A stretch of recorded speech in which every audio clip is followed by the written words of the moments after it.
لماذا يدعم الرئيس بارزاني العملية الجارية بين حزب العمال الكردستاني PKK والدولة تركيا؟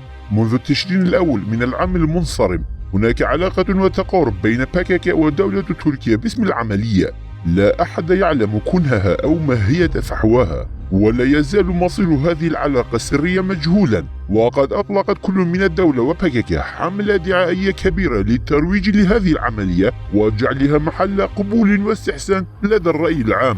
فالدولة من جانبها تقول للرأي العام: لقد أنهينا الإرهاب والآن نعفو عنهم، بينما يقول PKK لجماهيره ورأيه العام: لقد حققنا هدفنا والآن نفتح صفحة جديدة من النضال. هذه الحقيقة واضحة لا غبار عليها، كما أن كافة القوى السياسية الفاعلة تدعم وتؤيد هذه العملية. وحتى لو كانت هناك قوى ساخطة ناقمة من هذه العملية مثل إيران، فهي لم تعلن رفضها نزع سلاح PKK يستغل تصريح الرئيس بارزاني. يمكننا القول إن جميع القوى الكردية تدعم وتؤيد النزع وإلغاء سلاح PKK وحله، كما أيد الرئيس بارزاني الذي يتابع عن كثب الصراعات والاضطرابات وأزمات الشرق الأوسط وكردستان منذ 78 عاما، فهو أيضا أيد هذه العملية وأبدى موقفه علنا حينما صرح قائلا: موقفنا لم يتغير تجاه عملية السلام والحل، سنستغل جميع الفرص وندعم العملية.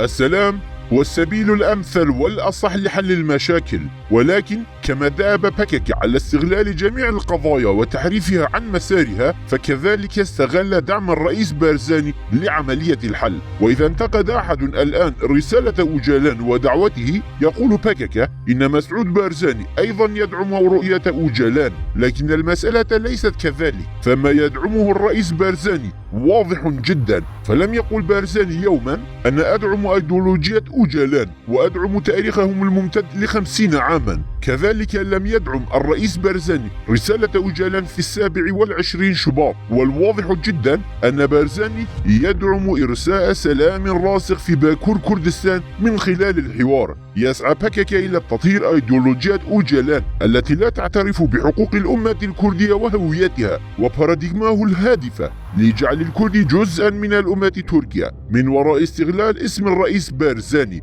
فهم يحاولون جاهدين إنشاء دلالة ومفهوم كردستاني من أيديولوجيتهم الفارغة من الرموز والدلالات الكردستانية باسم الرئيس بارزاني. الرئيس بارزاني وحركته السياسية غايتان في الوضوح والجلاء، فالرئيس بارزاني لا يقود نضاله وكفاحه وفق عبارات أيديولوجية غامضة، بل على أساس حرية الكرد وتحرير كردستان، ويطالب بالاستقلال وحق تقرير المصير كمطلب بديهي بشكل علني. وإذا لزم الأمر فهو يعتبر الاستقلال الهدف الأسمى والنهائي. وعلى الرغم من تهديدات القوى الإقليمية بل وحتى الولايات المتحدة، لم يتراجع الزعيم بارزاني قيد أنملة إلى الوراء وأمضى في إجراء استفتاء استقلال كردستان. ولا علاقة ولا مقاربة لموقف الرئيس بارزاني من موقف أوجالان الذي لم يطالب حتى بأبسط الحقوق الطبيعية للشعب الكردي كحقوقه الثقافية. الرئيس بارزاني يسعى جاهدا لإنقاذ باكور كردستان من جحيم الحروب والأزمات. الرئيس بارزاني رجل يتبنى سياسة واقعية ويدعم نزع وإلقاء سلاح PKK لأسباب واقعية وعملية، فهو يتابع عن كثب الحرب بين PKK ودولة تركيا منذ ثمانينيات القرن الماضي. كما أن أول من قدم السلاح لPKK كان الحزب الديمقراطي الكردستاني البارتي، لكن بمرور الوقت رأى أنه يتم استخدام وتوظيف PKK كوسيلة وأداة. رأى الرئيس بارزاني أن هدف PKK ليس من أجل الضغط على الدولة تركيا للاعتراف بالحقوق القومية للكرد، بل تيقن أن هذه الحرب لن تجلب سوى الدمار والخراب للكرد، ولن تحقق للكرد أي مكاسب ولا إنجازات. وكان آخر مساعي ومحاولات الزعيم مسعود بارزاني هو الحول دون وقوع حرب الخنادق، وقد حذر هدف آنذاك قائلا: هذه الخنادق تضر بالشعب، بمعنى أن الرئيس بارزاني يسعى جاهدا لإنقاذ شعب باكور كردستان من حرب عبثية لا معنى ولا هدف لها، ويرى أن الشعب الكردي في باكور كردستان أصبح محكوما لدوامة حرب عبثية مزيفة. سعى جاهدا لكسر هذه الحلقة وإيقاف هذه الدوامة.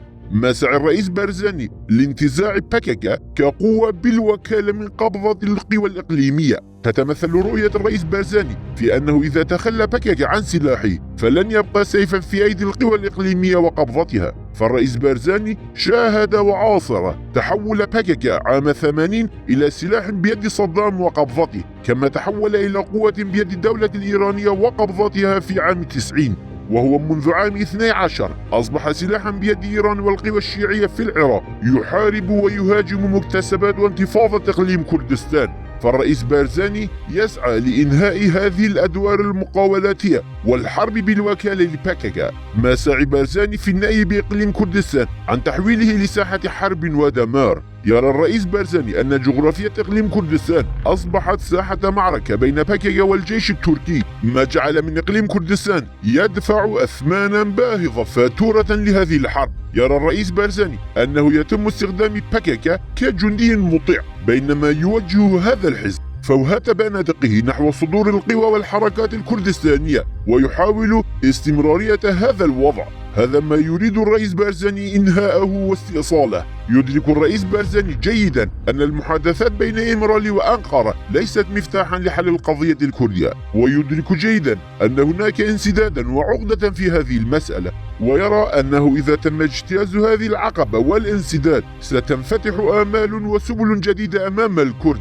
لهذا هو يدعم المفاوضات والعملية. تقول بعض الأطراف إنه ينبغي على الرئيس بارزاني ألا يدعم هذه العملية لهذه الدرجة، وقد قال بارزاني سابقا: أينما يعيش الكرد فحريتهم وحقوقهم هي قضيتنا الرئيسية، ولأن انبعاثا وحياة جديدة بدأت في باكور كردستان يجب أن يتغير وضع باكاكا. مكانة الرئيس بارزاني لا تسمح له بالقول أنا أعرف باكاكا جيدا أو أن ينزعج أو يتراجع، في الوقت الذي يتحكم الأتراك وباكاكا بسير الأحداث والتأسيس لسياسة جديدة.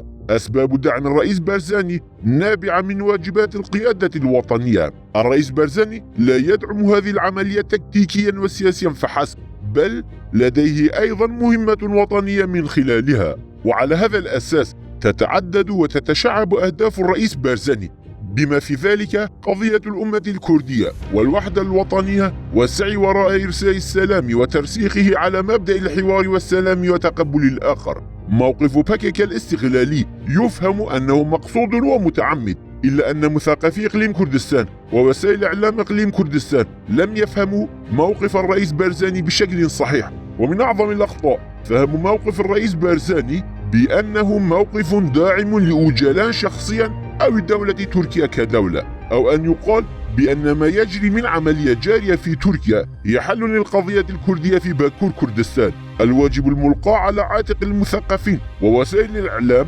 وتذكير الناس بالحقائق اليومية والتاريخية، لكن وللأسف اتخذت وسائل إعلام إقليم كردستان موقفا مغلوطا غير سليم تجاه العملية، فهي تقيم العملية وفق إعلام باكاكا ودولة تركيا، ولم يستطع إعلام الإقليم لغاية الآن من إفهام الشعب الغاية من موقف الرئيس بارزاني بشكل صحيح، وبذلك أصبح جزءا من الحملة الدعائية لدولة تركيا وباكاكا. وإلا فإن موقف الرئيس بارزاني موقف صحيح ومستقل ومحل فخر. فالرئيس بارزاني رجل استراتيجي وسياسي صاحب خبرة واسعة وتجربة عظيمة بشأن القضية الكردية في الشرق الأوسط، وهو قبل كل شيء رمز ومرجع وقائد للوحدة الوطنية الكردية، ويعد دعمه للقضية الكردية في كافة أجزاء كردستان الأربعة خطوة استراتيجية وبادرة رمزية في آن واحد. وإذا تم استثمار موقفه هذا وفهمه بشكل صحيح لكان مفتاحا لحل القضية الكردية لل100 عام المقبلة.